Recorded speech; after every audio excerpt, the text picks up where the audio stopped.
mana Mukidi? Mukidi nggak tahu kan hari ini pulang Indo dia. Loh lah dia bilang jam 11 oke gitu? Nggak pasti nggak bakal bangun. Kita jarang pagi sih. Lah Ngerisapnya tuh kalau malam gitu, tengah-tengah malam. Aku cuma tengah malam nge-live mana. oh. Kok suaranya mental ya? HP ku atau HP-mu? HP-ku biasa aja di sini. Dengar nggak suaraku? Mental nggak guys? Ada yang bilang mental nggak? Mental sih aku nggak ya. Aku yang mental. Aku yang mental. Nggak mental. Iya. Oke. Suaranya kembalinya ke aku yang mental. Suaraku sendiri mental keluar gitu. Atau kamu yang live aja? Atau kamu yang live aku masuk ke kamu? Boleh ya.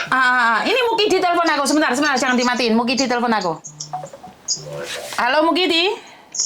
Halo, Assalamualaikum. Waalaikumsalam loh. Udah bangun belum sih ini cowok-cowok aku? Ini si Faisal baru bangun. Ayo. Aku sudah bangun karena untuk prepare mudik. Oh ini mau mudik, si Mukidinya mau mudik. Jam berapa mudiknya? Besok. Hari ini jam Besok bukan sekarang. Besok. Kita live bareng di TikTok bisa nggak? Bisa. Ya udah. Berapa? Masuk Bentar sekarang. lagi ya. Sekarang kita udah live nih. Oh, oke. Aku tak masak dulu. Yes, macak dulu, macak yang ganteng dulu ya, macak yang ganteng dulu. Oke, bye bye. Waalaikumsalam. Masuk punyamu aja deh, punyaku mental kayaknya videonya. Tamat. Nggak apa-apa, Cece coba aku buka. Ah. Ya, tapi masuk lagi. Oke. Nggak, TikToknya dikeluarin, tapi masuk lagi ke TikTok. Oh, Jangan off tapi. gimana? Matiinnya gimana? Pencet tombol ini aja. Apa ya? Apa tombol apa yang dimatiin? Kan kalau HP gua ada tombol bulat sama persegi, tombol persegi terus masuk lagi. Biasanya sih gitu. Mental banget aja ya. Sebentar. Kok tadi gak mental? Sebentar. Atau karena ada rekamannya itu mental ya? Mungkin. Stop layar panjang. Apa sih kayak ginian? Aku nggak paham tuh. Headsetnya dimatiin dulu terus dinyalain lagi. Oke, tak matiin dulu aja ya. Maklum lah, aku itu dunia sosial segini bingung aku. Ampun. Makanya kalau aku lah biasanya jam-jam segini deh. Jam-jam pagi. Biasanya sih jam 12 kan. jam 12 apa? 12 malam? Siang sama malam biasanya. Malam jam 8 itu kan anak-anak udah pada istirahat, gua baru live. Oh, kalau malam aku nggak bisa. Malam. Kalau malam kan anak-anak udah senggang gitu. Kita baru nge-live. Kalau pagi gini pada sibuk mereka semua. Oh. Sibuk ke pasar, sibuk ngapain, bersih-bersih. Oke, sebentar tak matiin dulu, tak telepon kamu aja. Oke. Gimana sih caranya ini? Pusing dah aku. Gak bisa, Rek. Gak bisa main YouTube.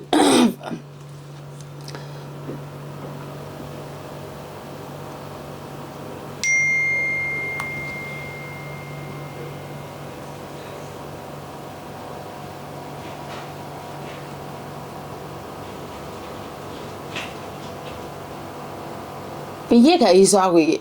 Maklum. Di room.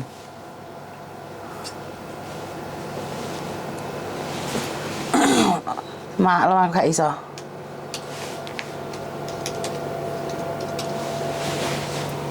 Di room apa? Aku ora di room iki.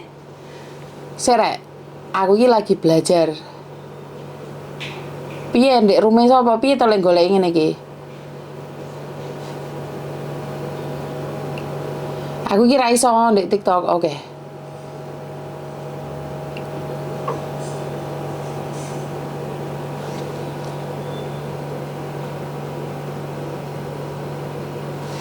Udah piye? Oh.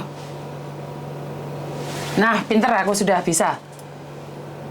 Sudah bisa masuk. Nah, ini seneng aku bisa masuk gini. Udah dibilang. Kameranya mana sih? Bagaimana nyalain kameranya ini?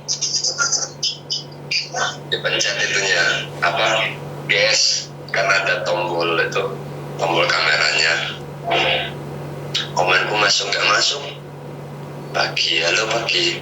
Saja. Dek mana sih? Oh ini kameranya ya Tuhan. Ampun dah, ampun. Oke, setting. Masuk. Oke. Nih, Cayuni. Nih, ya kemarin kita sebenarnya apa lo guys? Gua sama Cayuni, apa Mukidi semua baik-baik aja. Lah kenapa? Ada apa? Ada apa? Kan diisuin apa kita gini-gini ya biasa lah ya netizen gitu. Hah? Kok aku malah nggak tahu ada yang ngisuin? Isuin apa? Ada mah. Hah? Atir Jai ya lo. Nih gua tanya-tanya dulu nih ya. Yang tahun mungkin nggak tahu nih.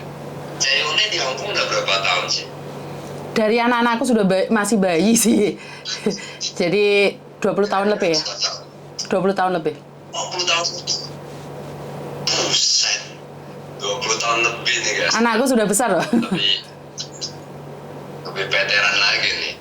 Awal mula Cece ke Hongkong itu ngapain sih? Aku bekerja di Makau. Betul. Nah, isu-isu tentang bekerja di Makau itu legal bagaimana pendapat Cece? Isu-isu tentang? Bekerja di Makau itu legal. Pendapat Cece gimana? Itu legal sih sebenarnya. Tapi kan nggak ada persetujuan dari pihak Indonesia kan? Indonesia kan nggak ada legalisasinya kan nggak ada. Berarti sama ya pendapat kita ya. Jadi mereka ini pergi ke Makau secara visa itu legal, secara masuknya itu legal, tapi tidak berada di naungan BP2MI. Tidak ada perlindungannya. Tidak ada perlindungannya. Nah, kemudian nggak mengetahui terkait berapa jumlah orang bekerja di sana itu nggak ada, karena nggak terdaftar ya. Zaman dahulu kan nggak paham kayak gituan ya, bisa kerja di restoran itu kayaknya masih hebat ya. Jadi tidak paham tentang peraturan zaman dahulu kan kita tidak mempelajari peraturan. Di Makau berapa lama, Cek? Di Makau aku lama, Di Makau lama sekali. Lama. Kan waktu itu cerai sama suami. Cerai sama suami, saya mendirikan mendirikan agent di Makau. Setelah itu agent di Makau sampai berapa tahun saya? 10 tahun mungkin di Makau. Akhirnya balik lagi ke Hong Kong. Berarti pernah menjanda 10 tahun? Lebih dari itu ya, lebih dari itu. Ya percuma. Sekarang aku nikah 4 kali, cerai 4 kali sama satu orang kan rugi kan? Sama satu orang? Iya rugi kan, rugi kan.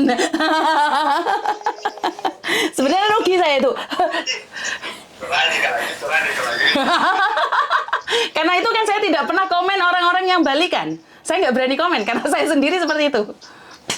Nah, makanya Ceyuni sangat memahamin kalian ya. Bukannya Ceyuni ada niat gimana, enggak. Tapi Ceyuni sangat, makanya kemarin saya sempat ngeliat kontennya Cece, kok Cece ngebela banget terkait hak-hak wanita gitu loh. Kayak wanita gini. Karena, nah sekarang baru tahu ternyata Cece juga merasakan hal yang mereka rasakan gitu loh. Ya jelas dong, namanya perempuan. Kenapa sih saya tuh tidak terima sekali saat mereka bilang aib? Karena saya pernah punya garangan ya dari Taiwan ya. Jadi waktu itu saya cerai sama suami, saya tuh jatuh cinta sama garangan dari Tangerang. Ini suami saya juga tahu sih. Iya, dari Taiwan loh, di Taiwan loh. Saya jemput dia, saya bayar dia. Dan saya punya misi menikah dengan dia. Wah, di Taiwan memang kalian ini ya. Dan nyampe Hong Kong, saya sudah bilang nikah sama dia dan saya kasih KTP Hong Kong ya.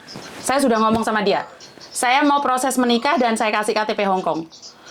Tapi pada kenyataannya, dia sama pembantu saya sendiri. Hebat kan? Jangan diomong lagi cetak. Enggak ngefek. Itu adalah masa lalu di mana kita move on dan kita harus tahu bahwa itu adalah masa lalu dan jangan sampai terjadi lagi. Nah ini kenapa saya paham banget teman-teman yang kena garangan. Karena memang hati perempuan itu kan mudah sekali kegesek. Karena kenyamanan. Iya. Tuh.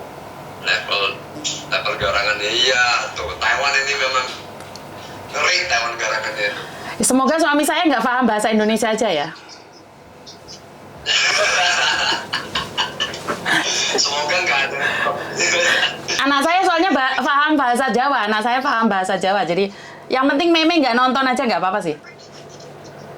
Iya. Terus gue mau nanya lagi nih, Cek. Selama Cece di Hongkong, Cece mulai terjun ke dunia anak-anak begini ini udah berapa lama? Dari 2007.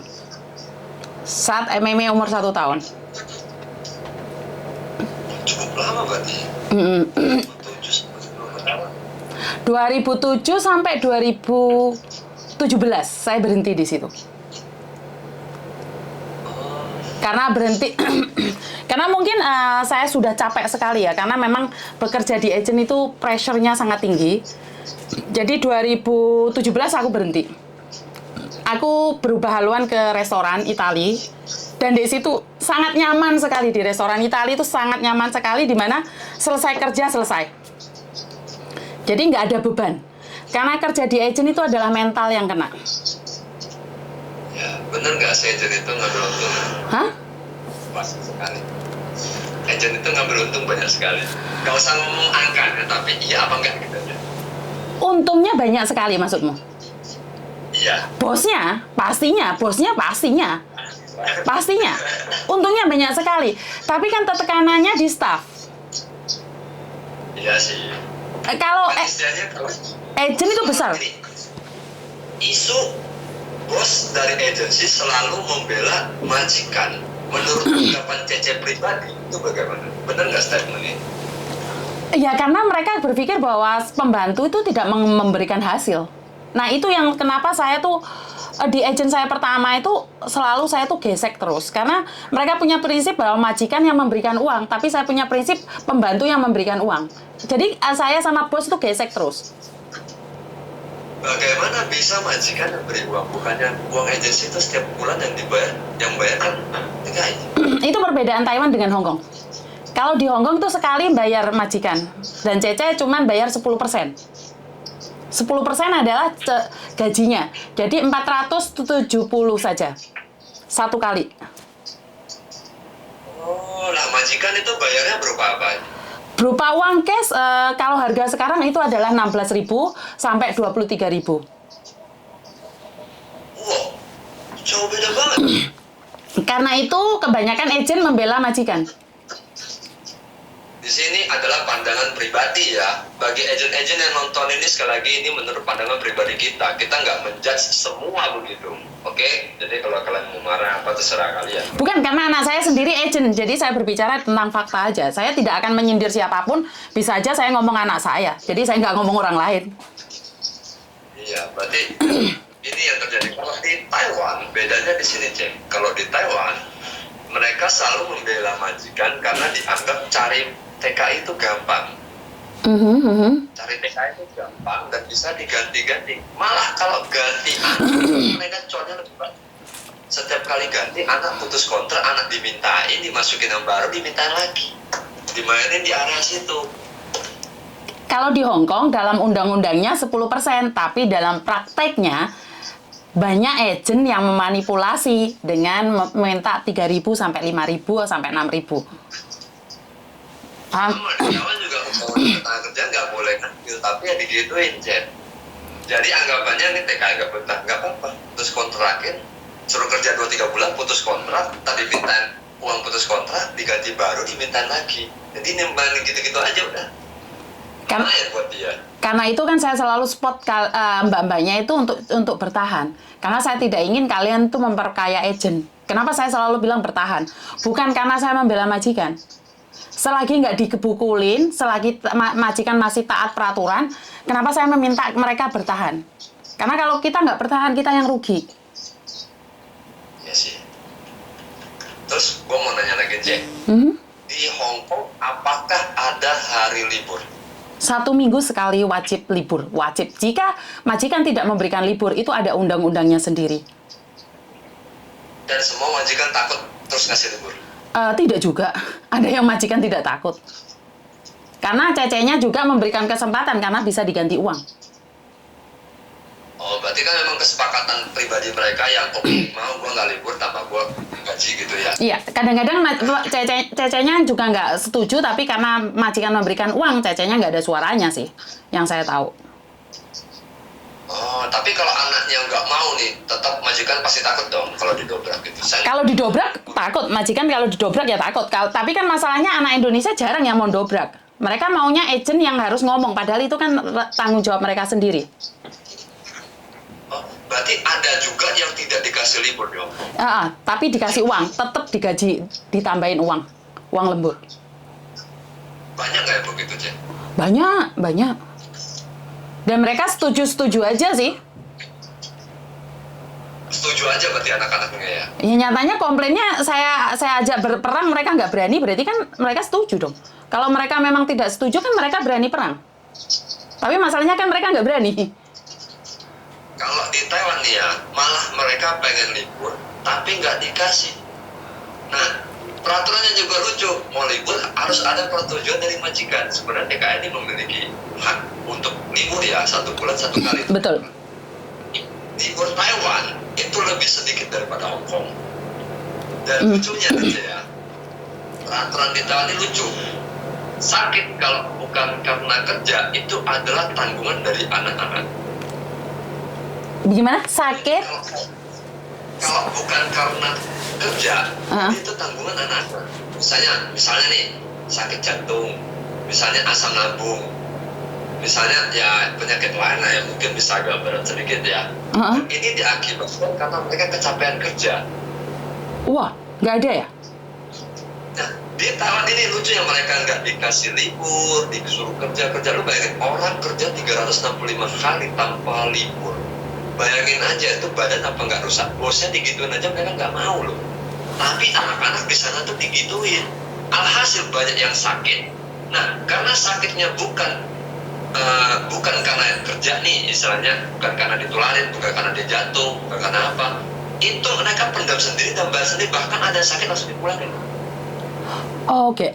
Berarti sebenarnya kalau masalah perlindungan Hong Kong, saya bukan ingin membandingkan ya, beda negara beda ya. Hong Kong mungkin lebih baik ya, karena Hong Kong dalam 1 tahun punya. Ini ya. Nah, kalau dari ini ya kita sekali lagi guys, kita disclaimer nih pendapat masing-masing aja ya. Betul. Jadi kita disclaimer di sini, bukan saya membandingkan, cuman fakta doang. Jadi kalau di Hong Kong dalam 1 tahun kita punya public holiday 13 hari, cuti tahunan 7 hari, plus cuti dalam 7 hari kerja 1 hari. Dapat 1 hari. Jadi seminggu wajib libur 1 hari. Tidak wajib hari Minggu. Hari apa aja nggak masalah. Wah, kalau di tahun ada cuti juga buat TKW. Di 7 hari 1 tahun. Cuman masalah cutinya nih kebanyakan digantikan uang.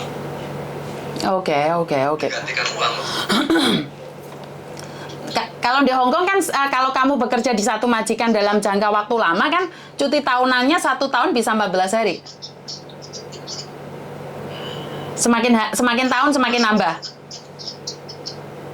Untuk gaji TKI informal di Hong Kong, apakah mengikuti standar dari gaji rata-rata di Hong Kong?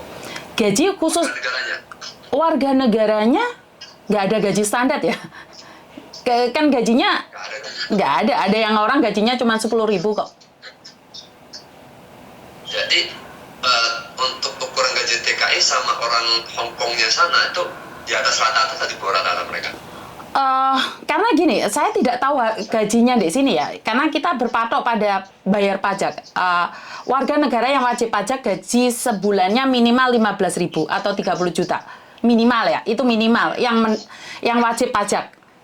Tapi bagi masyarakat Hong Kong yang tidak memiliki gaji lebih dari 15.000, itu berhak apply rumah pemerintah. Ya. Jadi itu kelebihannya untuk masyarakat Hong Kong yang gajinya kecil. Mereka berhak apply rumah pemerintah yang tiap bulannya cuma bayar 1.000. Lah, kayak saya itu tidak layak mendapatkan rumah pemerintah. Karena kita dulu pernah apply rumah pemerintah dan sudah mendapatkannya. Anak saya tidak bisa apply rumah pemerintah karena gaji di atas 15.000. Jadi itu perbandingannya. Kalau orang miskin di sini the first priority. Jadi rumah pemerintah itu diberikan. Gaji TKW sana bisa termasuk orang yang layak mendapatkan rumah pemerintah? Tidak. KTP Hong Kong aja nggak boleh jadi permanen. Tidak bisa. Bingung. di Taiwan gaji TKW itu levelnya sendiri loh. Jadi ada gaji standar nih. Standar nih 25250.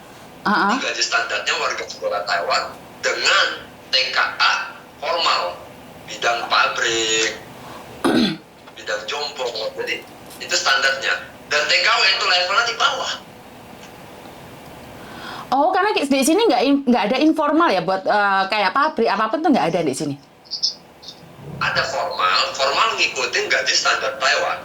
Tapi informalnya dia di bawah standarnya itu, dan kerjaannya itu lucu. Di PK itu nggak ada tulisan mereka istirahat berapa jam. Mereka tuh bagai kerja 24 jam. Kalau disuruh ya harus bangun. Kalau akongnya bangun tengah malam ya dia harus bantuin. Oh, itu sama. Kalau Itu sama.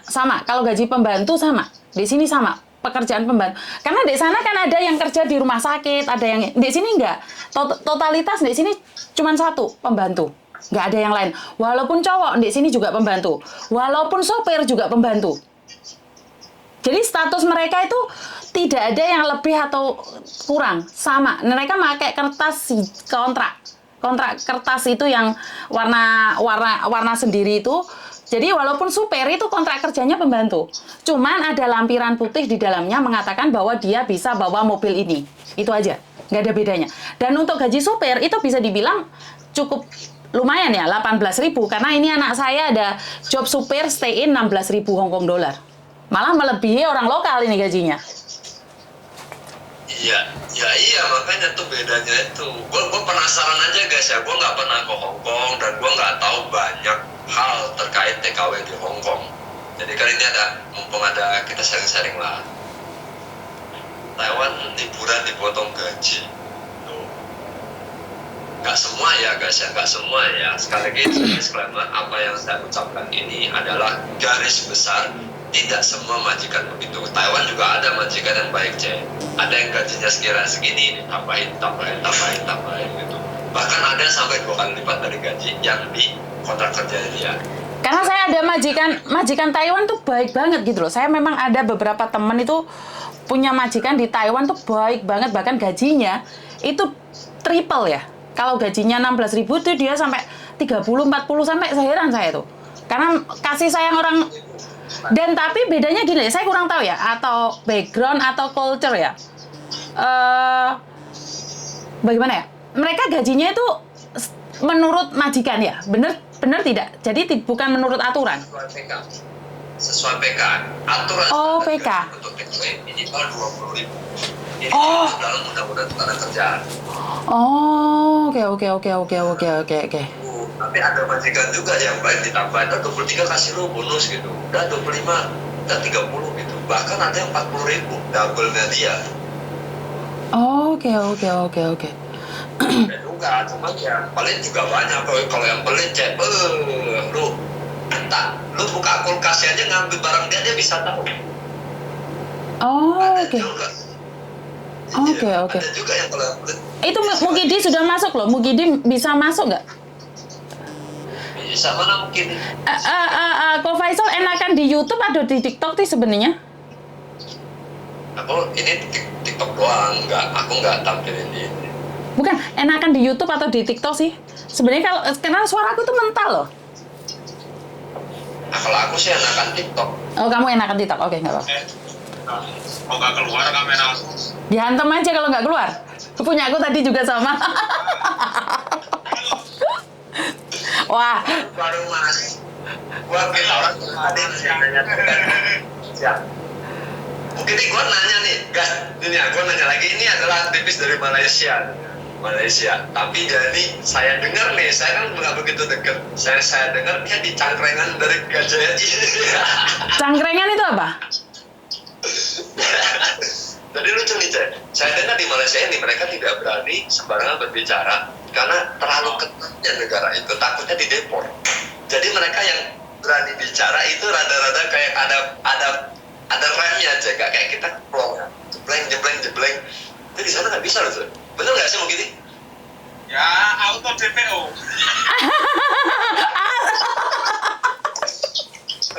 Auto deportasi. Iya, makanya yang di di Malaysia jarang banget ada yang berani buka suara apa. Peraturannya ketat sekali. Salah bicara dikit kalau sampai pemerintah sana tahu langsung dikejar. Muka aku langsung naik di Facebook official DPO. Pernah nggak ada kejadian di Depok gara-gara bersuara? Ada sih. Sebetulnya sih mereka ini gimana ya? Mereka ini sebetulnya bukan konten kreator, bukan apa, orang awam. Tapi mungkin mereka itu dengan kurangnya pengetahuan, ya, yang ngomong close gitu. Ya sebetulnya sih real, tapi kan ya ada lapisan-lapisannya lah siapa yang ngomongin gitu kan. Ya kalau yang ngomongin paspor hitam sih lost. Ya kalau paspor biasa nggak boleh ngomong. Yang frontal gitu. Nih ngomong-ngomong, saya mau nanya dulu, benar nggak sih jumlah angka anak kaburan di Malaysia menyentuh 1,2 juta orang? Ya, bahkan lebih. Oke, sekarang saya berikan contoh simpel.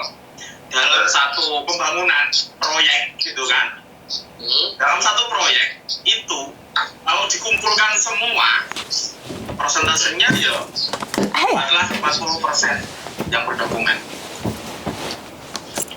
Malah 60% ya semuaan dokumen. Betul. Taiwan kalah banyak nih. Taiwan tingkatkan prestasi kalian.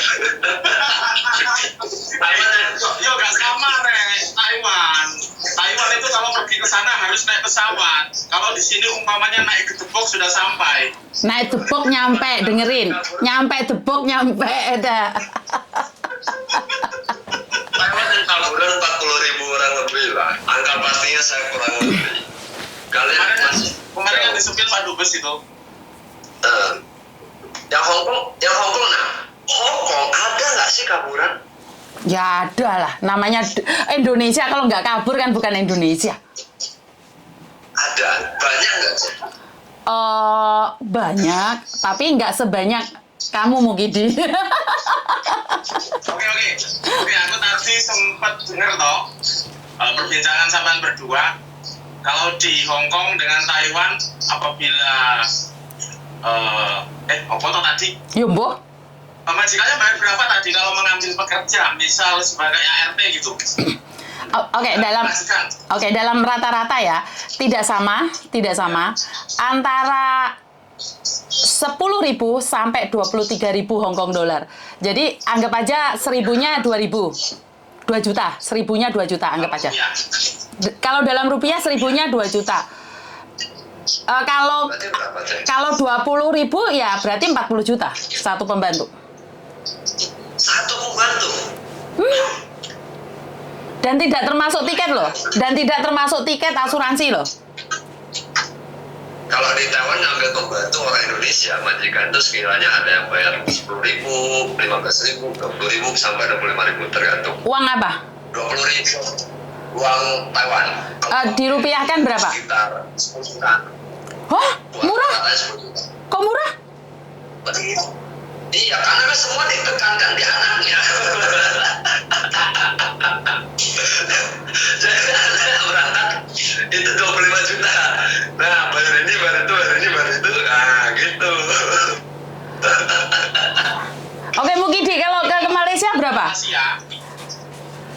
Kalau untuk Malaysia mengikut sesuai kesepakatan MOU di tahun lalu, itu agensi resmi di sini dipatok tidak boleh lebih dari 15.000 Malaysia ringgit. Indonesia berapa? Ya, 50 juta. Itu maksimum. Oke? Maksimum. Ada yang dibuat 8.000 pun ada, tapi itu maksimum. Jadi ketika nanti ada majikan, coba tak kira dulu. Ketika nanti ada majikan yang ada agensi yang memasang harga di atas 50.000, itu nanti bisa report majikannya gitu. Tapi ya rata-rata itu 8 sampai 10 lah. Tapi di saat ini pemerintah Malaysia kan ada satu program itu pengampunan gitu kan. Nah itu kan untuk orang yang di dalam bisa direkrut balik gitu. Kalau modal sih sekitar 7 ribuan. Jadi kalau dirupiahkan sebentar. Yang kamu bisa diresmikan? Bisa. Oh, sangar ya? Nah untuk yang program terbaru ini, kalau pembantu PRT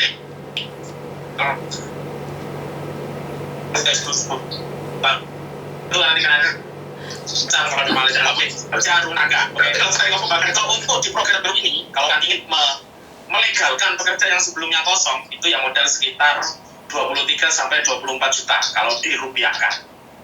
Kenapa Taiwan gak ada ini ya?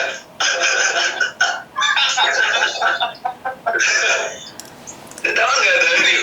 Sering di sini itu terjadi seperti itu, yang melancong itu kan, yang saya sebut melancong kemudian melencong itu kata-kata saya.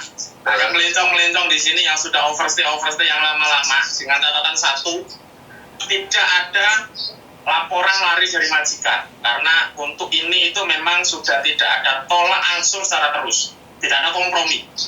Kalau orang itu sudah lari majikan mau membuat dokumen baru, fix kena tolak. Ya kalau untuk kejahatan itu sudah di luar bidang PKI kan, jadi ya yang khusus PKI itu.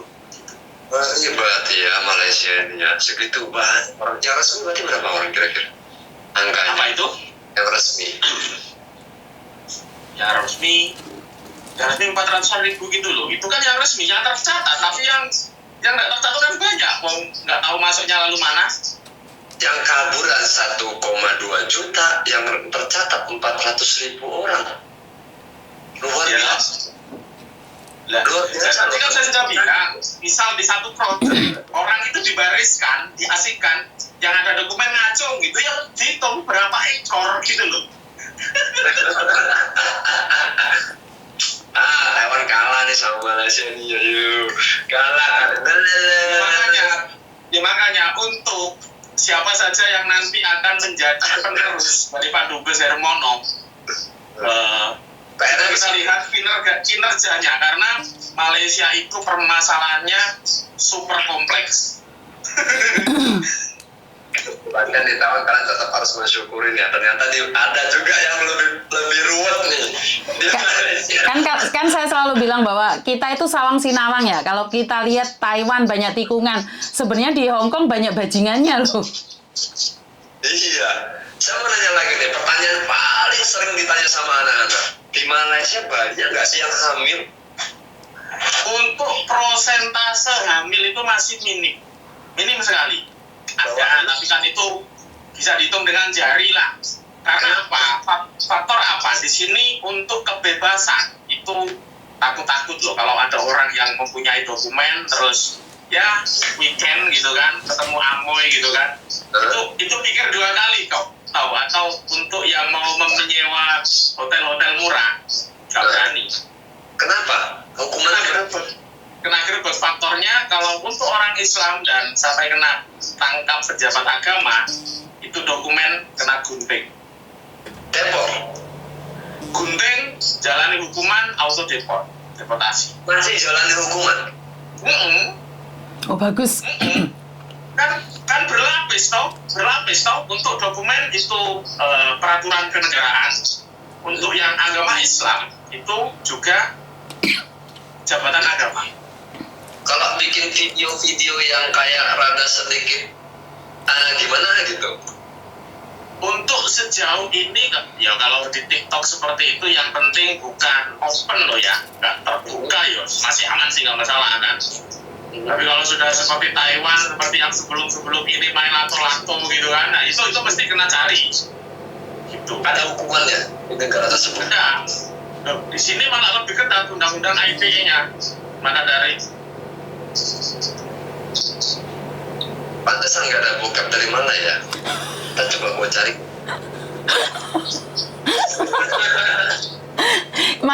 Malaysia untuk urusan ini kayaknya lebih aman daripada Hong Kong ya. Malaysia dalam hal ini cukup membanggakan ya. Kalau di Taiwan, gue kasih tau lu, minggu ini sama ini, minggu depan sama siapa, tapi tidak semua. Dan mereka tuh bebas, asalkan gini, konsepnya ya, saya oke, kamu oke, istrimu nggak tahu, suami saya nggak tahu, bebas. Tidak ada unsur Nah, itu kan agak mematah Taiwan nih. Iya. Punyamu, punyaku gitu. Lucu lagi nih, Cek. Di Hongkong mungkin juga sama, gue pernah ngerti ya. Saya nih, misalnya saya dengan si A, saya melakukan hubungan nih, terus saya videokan, nah terus saya posting di story-nya gue juga. Gue posting di story gue, itu saya nggak kena pasal loh video saya begituan.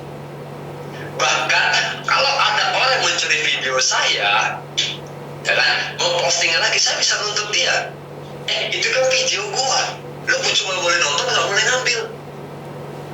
Dan lucunya lagi nih ya, apa ya, kalau misalnya yang bisa dilaporkan, kalau misalnya saya send kamu gini nih, Halo, gini gue nih video gue tuh Bang, yang asap-asap, yang enak-enak gitu, gue send ke lu ngerasa, lu mengganggu gue nih, nah lu baru bisa melaporin gue.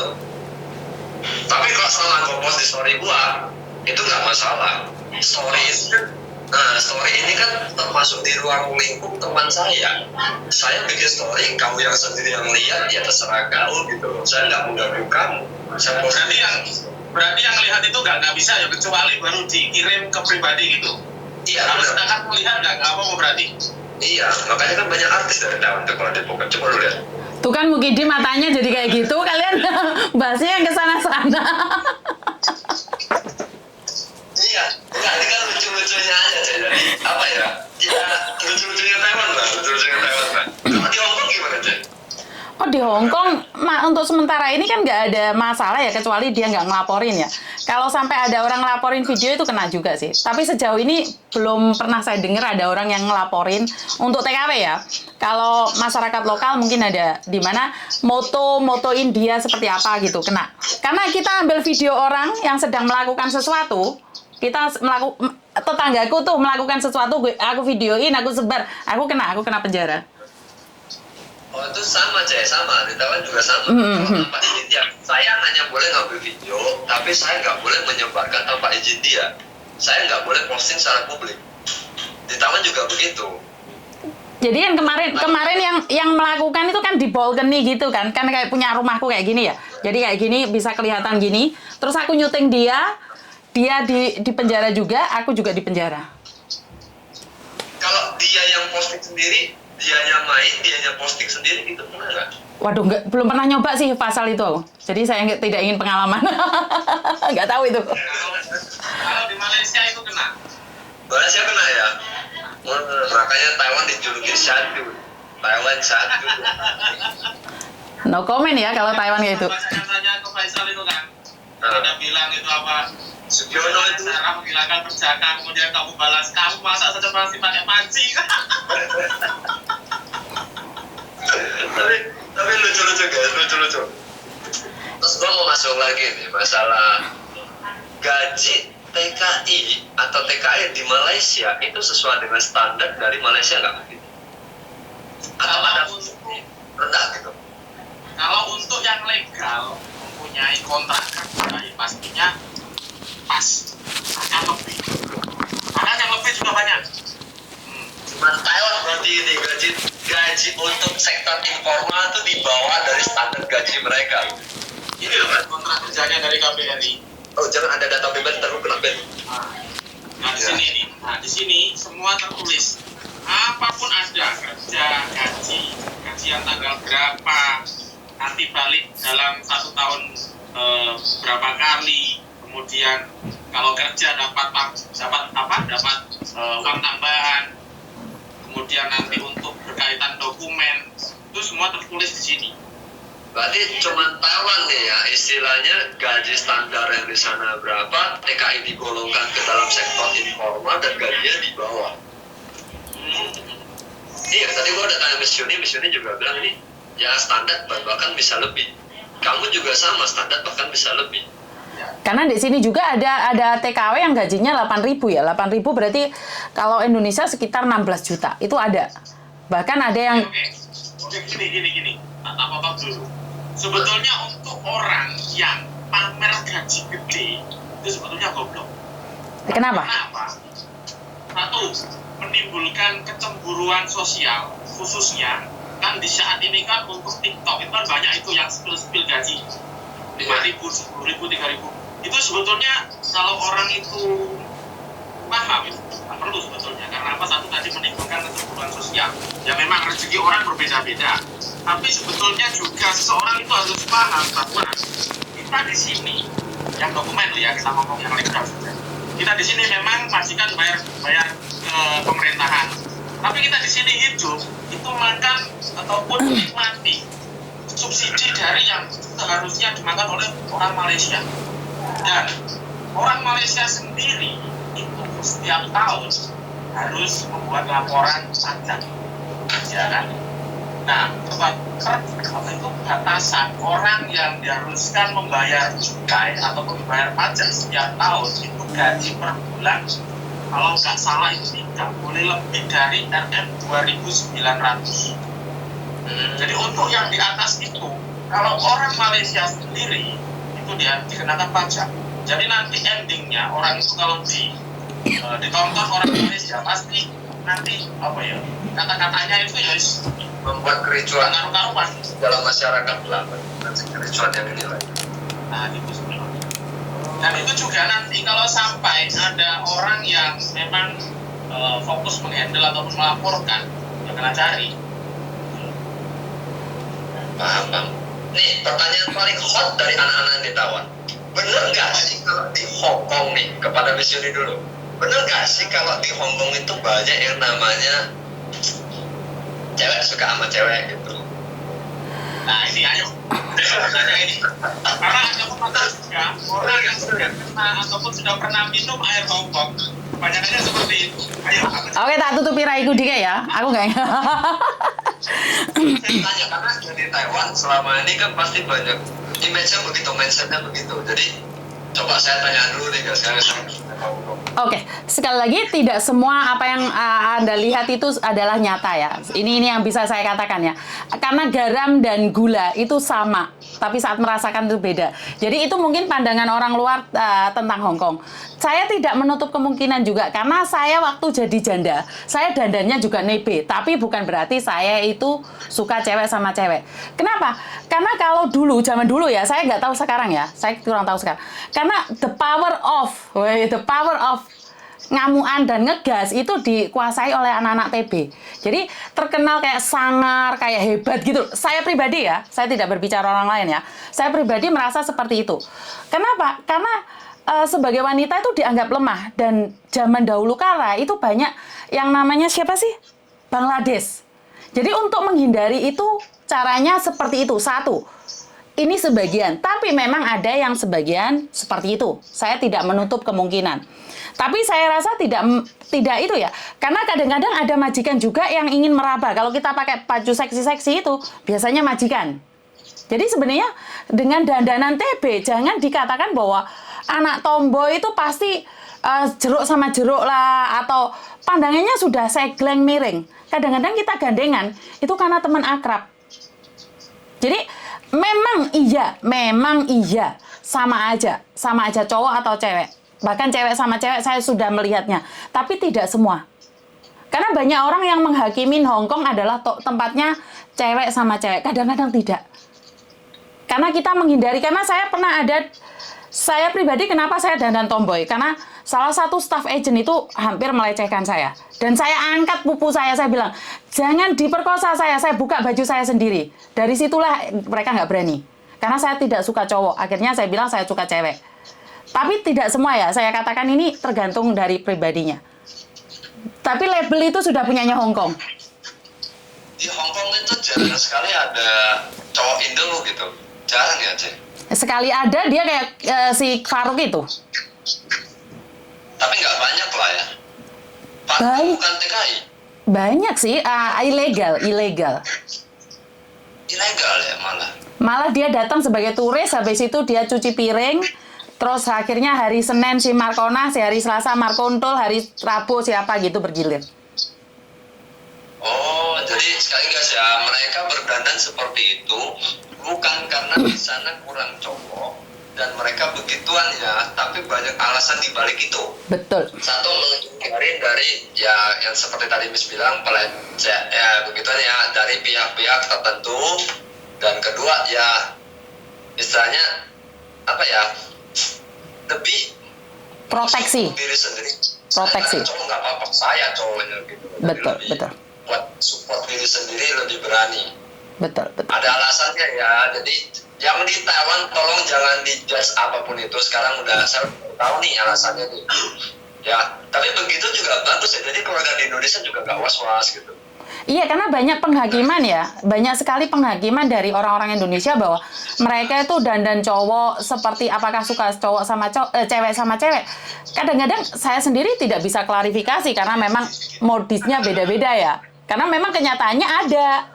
Dan yang saya paling geli itu masuk hotel dipamerin, megang, sorry, dalam konteks ini agak kasar ya. Perempuan sama perempuan nyentuh, bangga banget gitu loh. Oh, tapi Rusak itu nggak namanya. ada ya, cuma sebagian kecil lah ya, tidak semua lah ya. Sebagian kecil saja sih.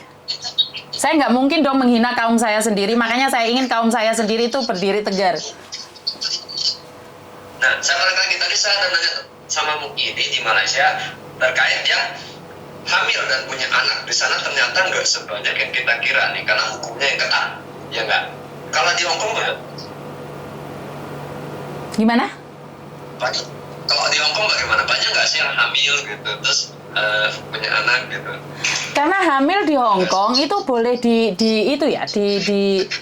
digugurkan ya. Di Hong Kong ini negara yang boleh kalau kamu tidak bisa memenuhi kedepannya, di Hong Kong itu diizinkan untuk menggugurkan kandungan. Di Hong Kong itu boleh.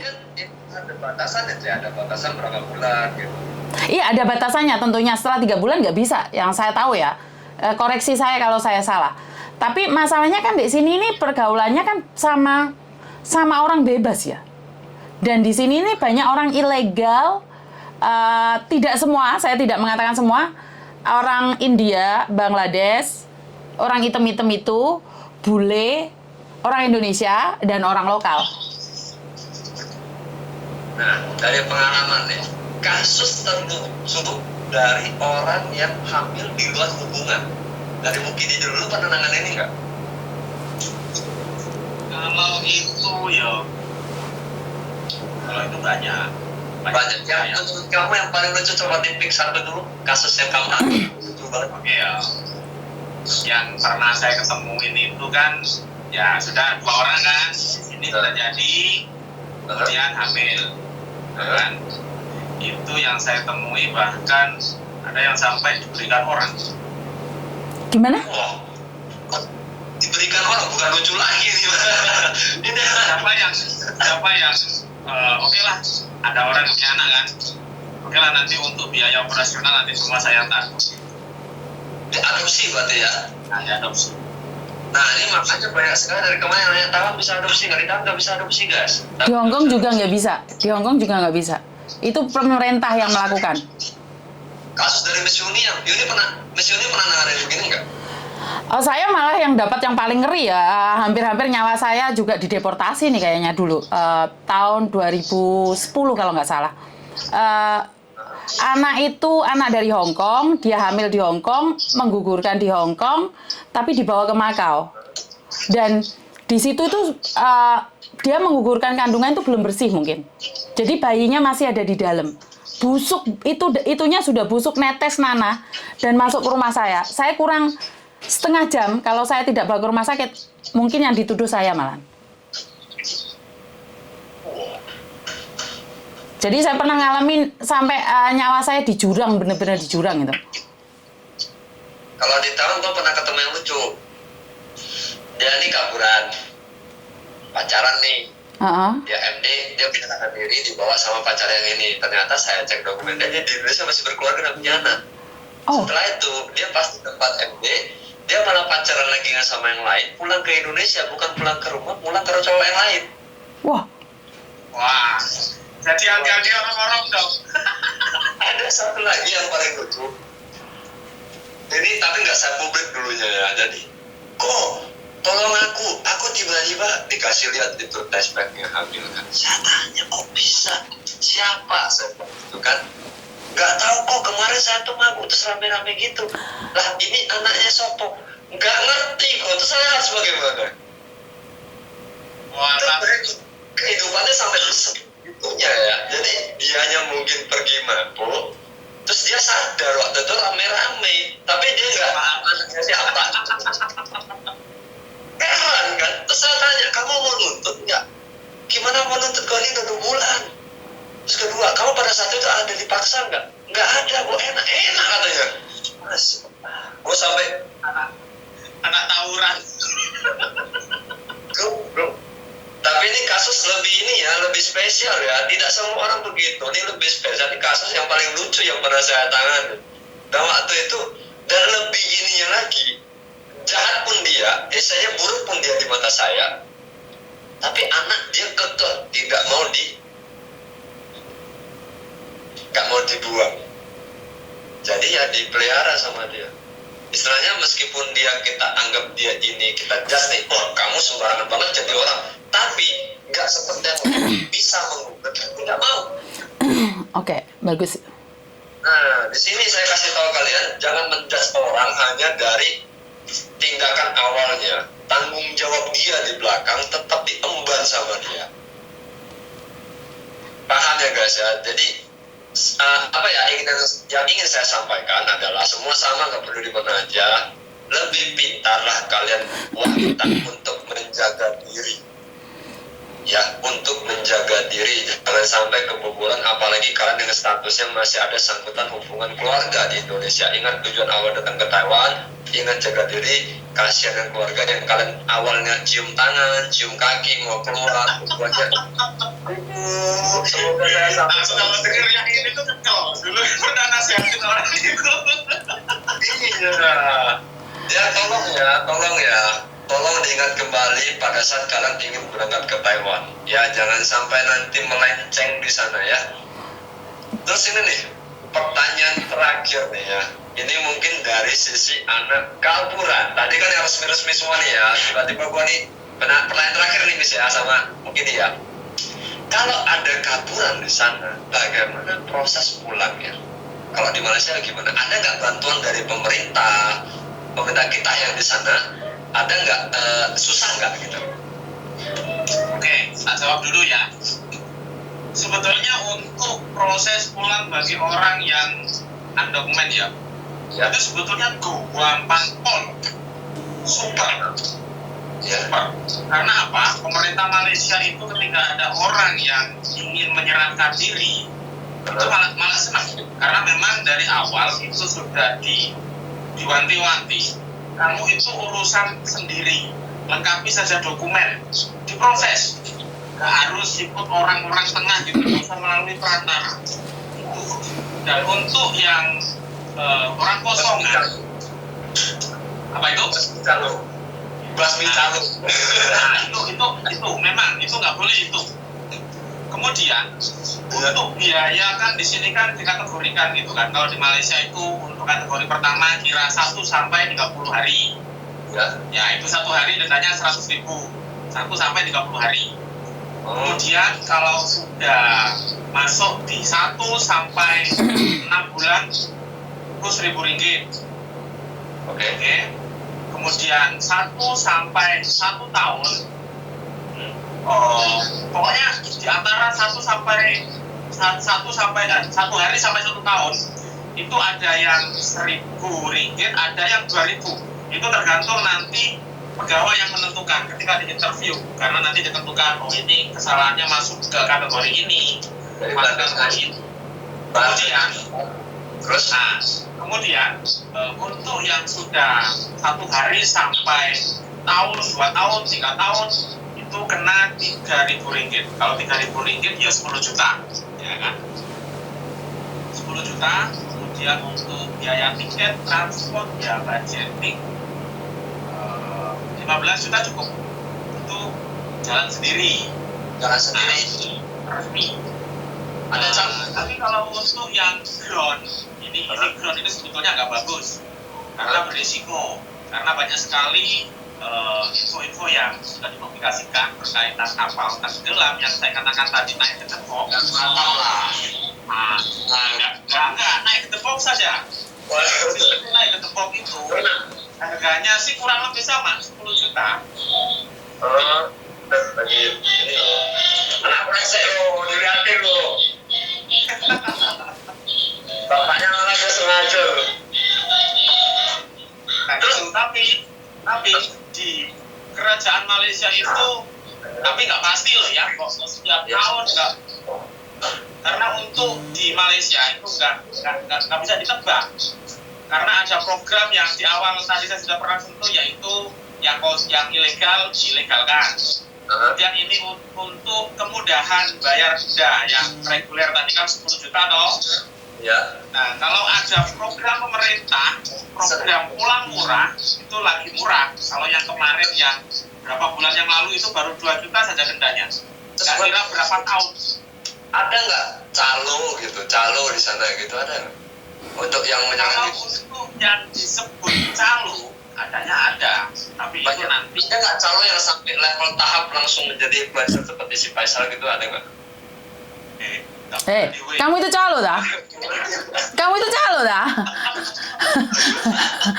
Untuk orang yang sudah berbincang di calo, jangan sekali-sekali Muncul. di media sosial. Jangan sesekali muncul di media sosial, cepat ditangkapnya kamu ntar. Oh, kalau dia tahu itu dia bisa sampai jadi influencer kayak si Faisal itu kan, jangan ngasih tahu dia. Tapi calo gitu. Dia jadi influencer loh, berkoar-koar loh dia. Wah, sangar ya. Dia kalau di Taiwan sangar ya. Iya, Nah, itu kalau di Malaysia.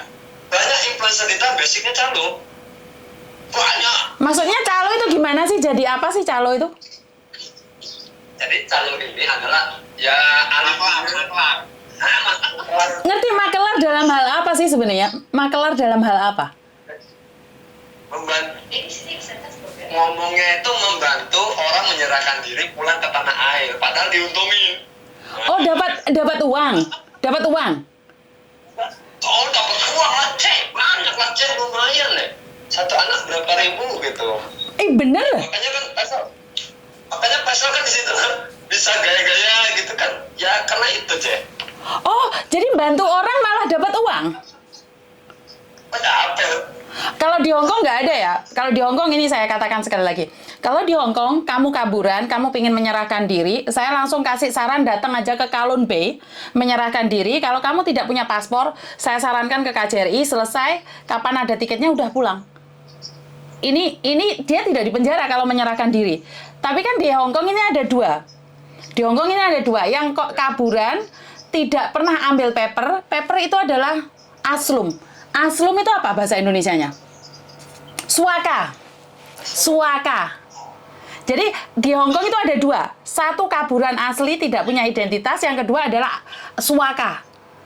Jadi ini kalau kalian kaburan asli 4 tahun, 5 tahun, tapi nggak pernah kepegang polisi, dan kalian tidak ada rekod apapun, kalian datang ke Kowloon Bay langsung. Setelah melakukan report, saya ingin pulang, saya nggak ingin identitas apapun, datang ke KJRI buat surat, terus akhirnya di-arrange, kamu punya tiket sendiri, sudah pulang, nggak ada penjara. Nggak ada penjara kalau menyerahkan diri. Ini yang pertama. Tapi kalau aslum, suaka, itu mereka dapat tunjangan juga dari pemerintah Hong Kong. Mereka dapat uang tinggal, dapat makan, tapi mereka nggak boleh kerja. Karena dia suaka. Dan syarat-syarat menjadi suaka adalah karena nyawanya terancam di Indonesia. Bisa jadi mau dibunuh suami lah, mau dibunuh siapapun, itu alasannya baru bisa diberikan suaka. Karena itu banyak pihak yang tidak setuju dengan apa yang dilakukan oleh pihak Hong Kong karena memberikan suaka, karena banyak dari saudara-saudara kita itu memilih jadi suaka dan akhirnya bekerja jadi cuci piring lah, jadi wanita malam ataupun kupu-kupu lah, jadi pengedar ini dan itulah. Karena memang mereka punya hak tinggal di Hong Kong, setiap bulan laporan ke pemerintahan dan diberi uang, tapi nggak boleh kerja. Kalau kerja ketangkep, dimasukin penjara karena itu sudah melakukan kriminal. Karena kamu diizinkan tinggal di sini bukan untuk bekerja. pantesan mereka ini nggak bisa lari wira-wiri turun lapangan gebrak sana gebrak sini. Boleh, malah jadi sindikat ini yang paper ini. Enggak, soalnya kan butuh biaya, Cek. Kalau di Taiwan lucu. Taiwan ini calon-calonnya ya gitu. Jadi dia ngambil untung nih dari yang menyerahkan diri kan. Itu dijadiin budget buat dia agar dia bisa bergerak. Karena kan di Taiwan kita apa-apa kita butuh sewa pengacara, mau ngelabrak, itu semua kan pribadi, Cek. Berarti kalau kalian mau, sorry ya, dalam konteks ini di Taiwan, saya nanya, saya nggak tahu. Di Taiwan kabur, mau menyerahkan diri, mau pulang Indonesia pun harus bayar calo. Ya nggak harus, bisa sendiri, cuman kan ribet. Jadi calo bantuin, calo ini yang nggak bisa dibantuin sini. Calo ini ada usaha gitu loh. Jadi calo ini nyediain rumah, nyediain transportasi, anaknya cukup tinggal dan makan juga disediain gitu loh. tempat mes begitu. Nah calonnya ini menguntungkan dari transportasi, misalnya 4 orang pergi satu mobil, kan hitungan satu mobil, untungnya ya dari itu. Dibilang untung besar kagak, tapi kalau untuk hitungan satu anak untung berapa sih kira-kira nih? Ya mungkin bisa dapat 2,5 jutaan, 1,5 juta paling sedikit. Tapi kan ini membantu ya, dalam konteks ini saya rasa ini membantu, menurut saya ya, saya tidak tahu orang lain. Karena kita mungkin minim informasi, terus ada yang tahu, kalau masih di standar kata-kata wajar dan bertanggung jawab, saya rasa itu masih oke calonnya. Tapi kalau sudah di atas standar, terus memeras, terus yang lainnya otomatis kan kita tidak bahagia. Yang memberi tidak bahagia ya. Karena siapa sih yang akan bekerja dan bergerak tanpa uang? Emangnya saya nggak makan? Transportasi siapa yang bayarin? Pemerintah. Enggak juga kan? Atau ada dana-dana lain. Saya rasa saya bukan melegalkan calo ya. Dalam hal ini saya bukan setuju ada calo. Kalau kamu bisa, kamu tahu cari informasi, berangkat sendiri. Tapi kalau enggak, kamu butuh waktu saya untuk transportasi nganterin ke sana ke sini, itu kan juga butuh biaya. Kalau di Hong Kong kan tidak. Di Hong Kong itu terbuka dan bebas. Saya selalu ngasih rutenya, gimana caranya. Saya selalu ngasih rutenya. Dan itu bukan masalah besar sih kalau di Hong Kong. Yang menjadi masalah besar saat itu terjadi kriminal, itu aja. Kita ngomong berkaitan sama Malaysia ya. Nah kita ngomong soal calo nih, tadi baru ngomong. Kita coba ngomong lucu-lucu terkait calo di negara penampakan. Menurut kalian calo apa aja yang ada di situ dan coba di-spill dulu. Mukidi dulu biar ngomong dulu. Mukidi biar ngomong. Berbahaya adalah kalau calo di Malaysia, calo yang berbahaya itu adalah calo yang kenal di internet, media sosial. Karena di Malaysia itu banyak sekali grup-grup TKI yang menawarkan jasa, mulai dari pulang lewat belakang, buat paspor, kemudian buat visa, kemudian ngurus-ngurusin dokumen itu. Dan yang kenal di internet ini 90% bermasalah. Yang pernah saya temui kemarin, dengan janji bisa buat paspor, kan sudah jelas toh, untuk buat paspor itu untuk orang yang akan diikutkan majikannya untuk mengikuti program dibuatkan dokumen.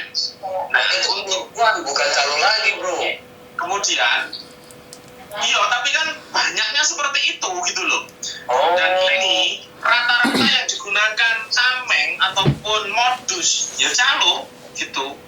Kalau di Hong Kong deh, nanti gue ceritain Taiwan ya. Taiwan mungkin udah pada ketawa-ketawa itu. Ketawa-ketawa dulu, gue belum bicara ya. Kalau di Hong Kong sih saya rasa nggak ada calo ya. Kalau di Hong Kong sih saya rasa nggak ada calo ya. Karena di sini nggak ada calo. Mungkin mainnya di agent aja. Agent pun nggak mau ngurusin karena nggak dapat uang. Ya itu, saya selalu bilang kalau overstay di sini tuh nggak ada calo ya. Saya sendiri karena mungkin kehidupan saya tidak di luar ini ya, karena semua orang sekarang nanya sama saya kasih advice seperti itu aja. Jadi saya rasa untuk sementara saya tidak tahu kalau memang ada. Di Hong Kong nggak ada calo dalam hal ini. Yang saya dengar cuma calo bandara aja sih di Hong Kong itu. Itu calo di mana dia? Calo bandara, saya masih belum tahu, saya belum ada A1 karena saya tidak menyaksikan sendiri. Tapi berbagi video dengan saya, teman-teman itu mau naik pesawat itu karena barangnya keberatan lah, dititipkan sama temennya. Pokoknya calo itu bekerjanya nyari orang-orang yang mau pulang Indonesia, terus habis itu tuker uang lah, beli makanan lah, terus dibanderol berapa gitu. Itu aja yang saya tahu ya, yang calo. Jadi ini menurut Cece termasuk dalam kategori calo ya? Menurut saya kategori calo karena mereka akan mengambil keuntungan dari seseorang yang sedang melakukan aktivitas di bandara. Saya nggak ngomong ya guys ya. Pendapat dari Hong Kong itu adalah calo. Pendapat mungkin itu calo bukan? Calo ya. Beralibi membantu pengiriman TKI. Ini keberatan nih. Sini real saya kan lebih murah, saya kasih titipkan yang lain gitu. Calo berarti ya.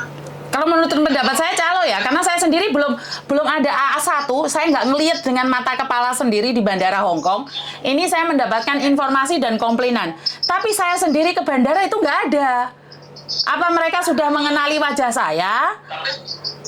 Tapi kalau ada berarti calo kan? Saya bisa katakan itu calo, karena mengambil keuntungan, bukan membantu loh. Dalam hal ini bukan membantu loh. Kalau membantu itu, sorry, bukan saya melabeli diri saya membantu ya, karena saya nggak dapat untung, malah bangkrut saya. Tapi ini kan pendapat orang. sebentar. Ini kayaknya saya disuruh di tepi jurang ini. Kenapa kamu nanya kayak gitu sedetail ini? Enggak, ini saya cerita. Terus kalau yang membantu penukaran uang di bandara itu bagaimana tanggapan kalian? Apakah termasuk calo? Tergantung ya, karena sebenarnya calo dan tidak itu tergantung dari diri kita. Kalau kita mau nukar, ya silakan. Tapi kalau di Hong Kong sampai ketahuan polisi itu ditangkap.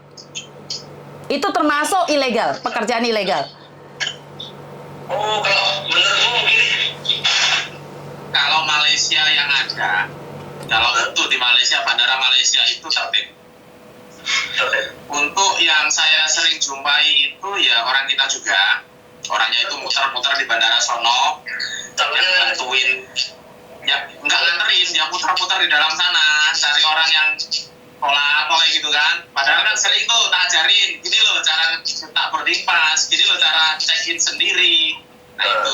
Nah itu mereka beranggapan, mari tak tolong gitu kan. Mereka beranggapan itu gratis, endingnya fulus 50 ringgit. Rasakan gitu kan, aku sudah diajarin kamu nonton.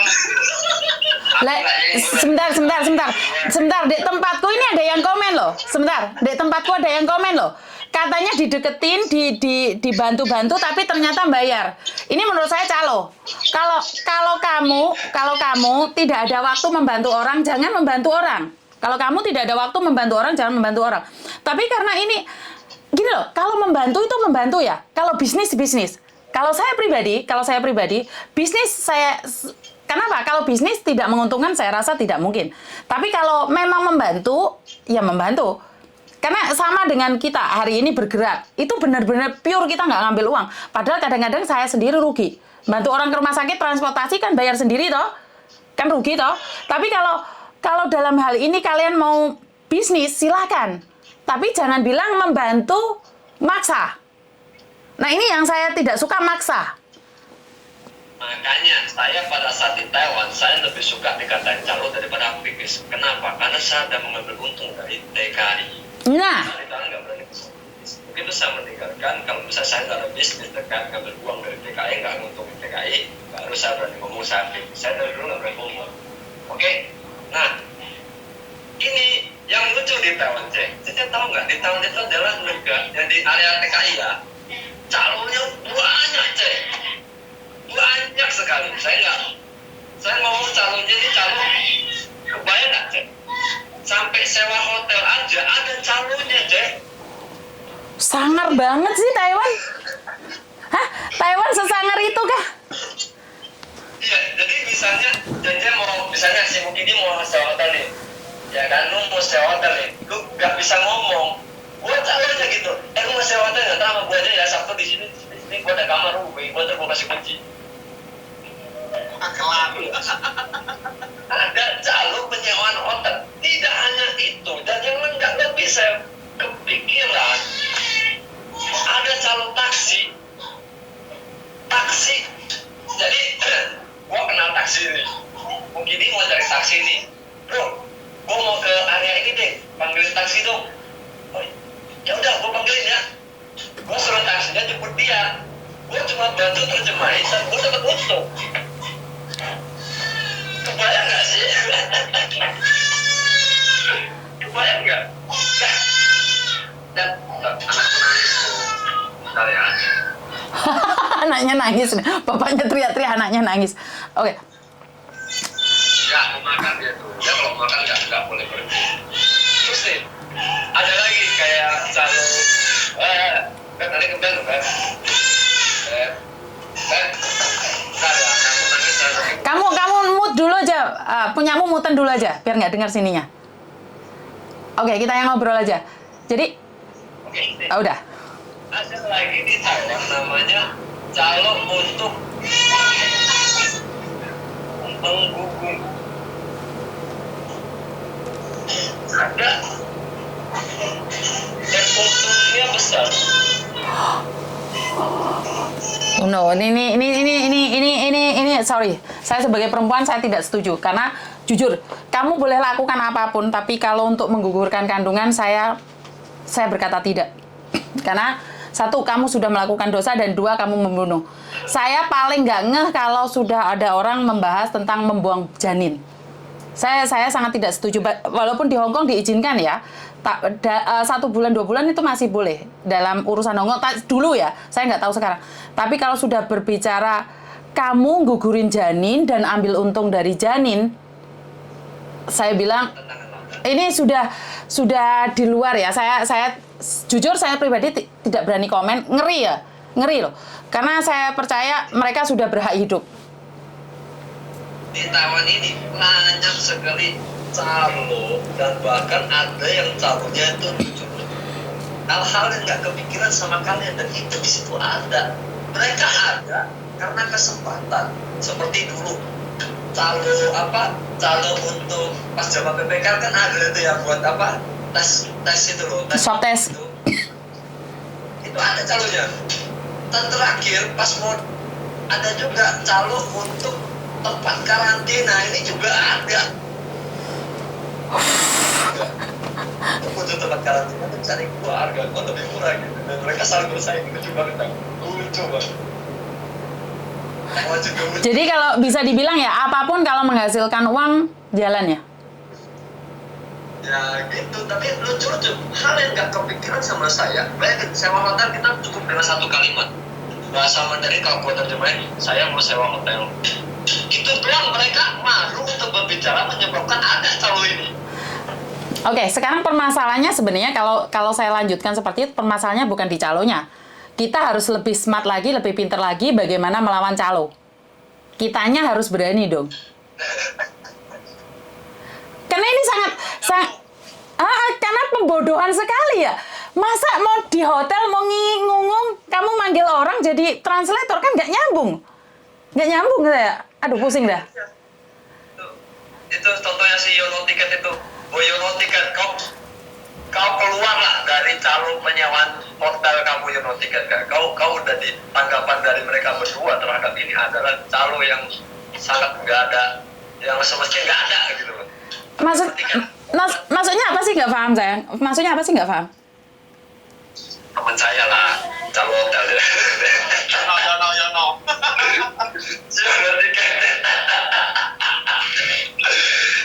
Hari ini tenang aja, ini bicara kita ini kan satu lagi, sekali lagi ya, saya disclaimer dulu. Kita berbicara ini sebagaimana adalah menurut pengalaman pribadi kita, dan ini sesuai dengan peraturan dalam yang ditulis dalam hak asasi manusia, sebagaimana kita boleh berpendapat.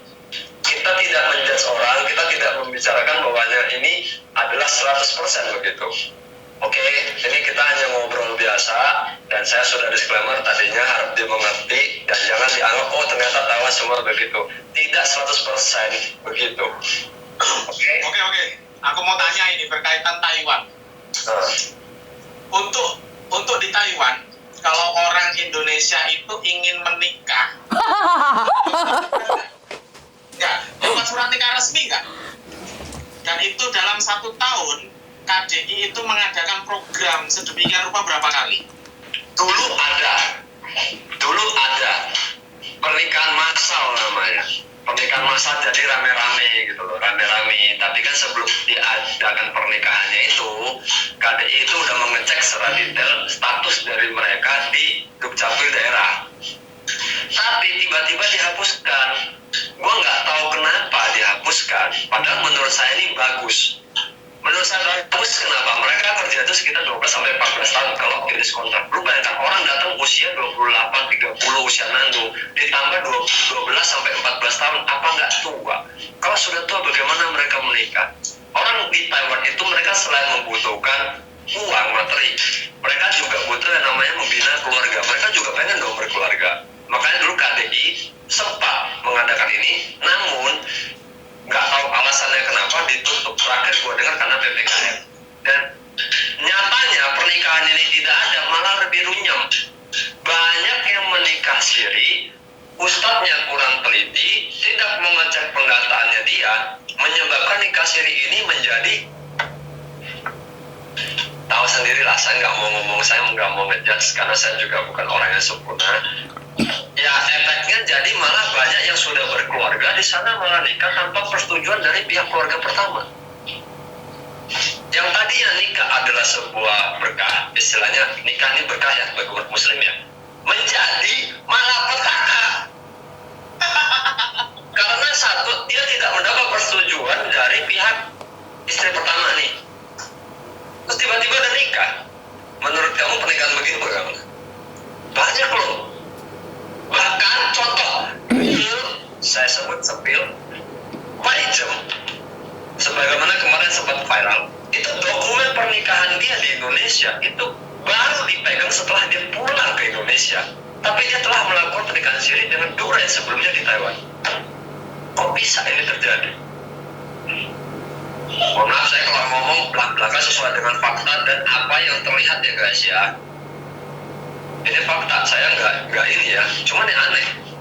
Itu aja sih. Dan saya rasa pemerintah harus ikut campur tangan lagi permasalahan ini, karena ini bukan 1-2 orang doang. Banyak sekali.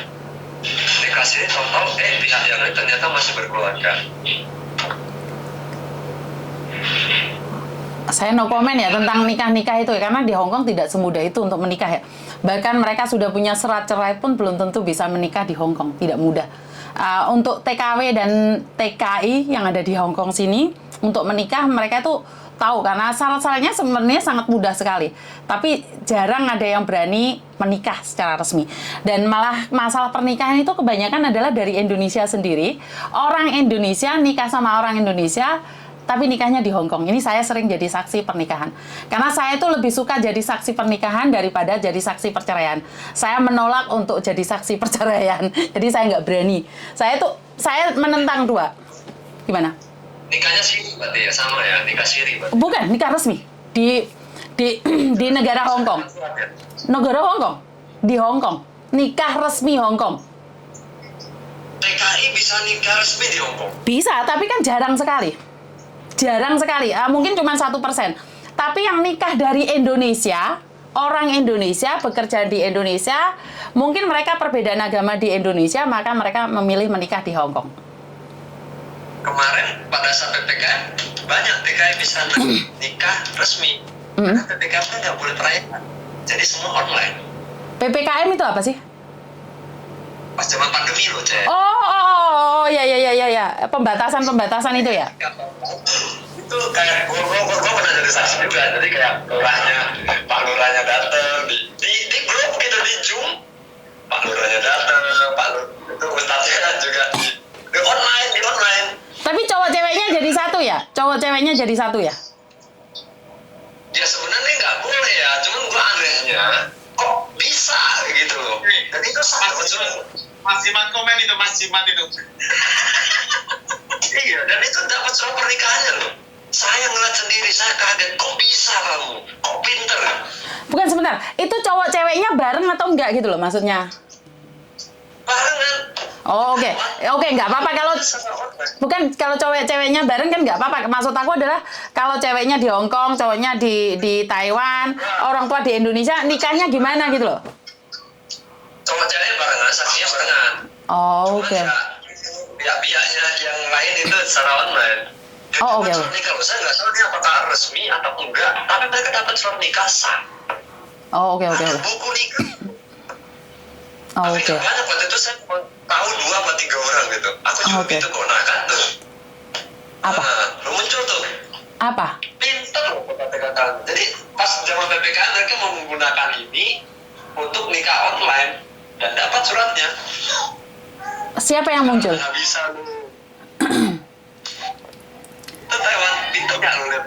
Dekat-dekat Taiwan itu bisa memanfaatkan pandemi untuk menikah nih. Gua rasa keren online itu. Kan ikutin aturan pemerintah dan mereka nggak melanggar toh. Tapi kan mereka kan nggak salah, kan itu adalah peraturan, kan nggak ada masalah toh di situ. Iya, mereka mengikuti peraturan. Kan tidak boleh dirayakan pada saat PPKM itu. Pembatasan. Iya, Oh. pada saat pandemi itu nggak boleh dirayakan pernikahan di Indonesia. Jadi semua online. Oke. Malah saya nggak paham ya tentang menikah di Indonesia ini. Malah nanya sama kalian, nggak tahu saya. Iya, keren lah orang yang tahun-tahun tuh kalau urusan nikah menikah itu. Ada. Bingung saya kata gini. Banyak. Ya udah nih di sini saya mau nutup udahan ya. Waktu saya udah habis, saya mau ngurusin anak saya juga. Terima kasih buat Miss Yuni, terima kasih buat Mukidi. Yang belum follow, yang pengen tahu dari negara-negara bagaimana bisa di follow juga, ya kan? Nah, ini perbincangan hari ini saya disclaimer sekali lagi. Semua adalah menurut pendapat pribadi kita dan belum tentu 100% sesuai dengan apa yang ada di lapangan atau ada yang kita tidak mewakili lah, istilah kita tidak mewakili semuanya, hanya bincang-bincang saja. Jadi jika ada salah kata dari kita minta maaf sebelumnya. Oke? Nah, kita ketemu lagi nanti mungkin besok lusa. Ya. Sebenarnya kapan aja sih, karena sebentar. Terima kasih semua buat teman-teman dan juga saya dari Hong Kong. Jika ada kata-kata yang salah dari saya, sekali lagi ini adalah menurut pendapat kami sendiri dan di antara kami tidak mengatakan bahwa dia benar, dia salah. Karena benar aja belum tentu benar aja belum tentu bijaksana. Karena itu kita belajar mengoreksi satu sama lain. Jika kalian punya pendapat sendiri, silahkan gabung. Karena kita manusia biasa. Jadi kalau kalian bilang Koko Faisal adalah calo dan Yuni adalah apapun namanya dan Mukidi adalah apapun namanya, saya terserah kembali pada kalian semua. Karena kan tidak ada yang memaksa kalian untuk suka sama kami. Karena kami hanyalah orang-orang yang suka ngoceh lewat online. Silakan suka ya jadi kompor meleduk, jadi tukang onar. Jadi kalau ada pihak-pihak yang kami rugikan, kami minta maaf dengan satu syarat, tunjukkan pada kami yang benar itu yang mana. Jangan kalian mengoreksi kami, tapi kalian tidak memberikan pengarahan yang baik buat kami. Jadi kami adalah orang-orang yang berbeda negara, beda pengalaman. Jika ada yang salah, beritahu kami agar kami lebih baik lagi. Dan itu aja dari Hong Kong. Bagaimana pesan terakhir dari Mukidi? Oke, untuk follow-follow semuanya yang mau mudik pastinya tetap hati-hati. Mau mudik ini, ya kan? Dan untuk yang mau jadi TKI pastinya ikuti saluran yang betul karena agar tidak menjadi masalah di yang akan datang. Itu saja sih. Jadi, terima kasih. Terima kasih. Assalamualaikum. Oke, bye-bye. Pilih matiin. Udah mati semua? Oh, oke, sudah mati semua. Oke, terima kasih buat teman-teman di luar sana. Karena tahu sendiri kan Miss Yuni itu di media sosial pun nggak tahu ya bagaimana manuk betet brengkel. Pembahasannya seru, jadi tahu negara-negara lain betul. Ini gunanya punya kita bisa berteman dengan orang-orang lain ya, Pak ya. Karena secara langsung dan tidak langsung saya sendiri itu banyak belajar dari kalian semua. Jadi buat teman-teman, saya ucapkan banyak-banyak terima kasih sekali dan kurang lebihnya saya minta maaf.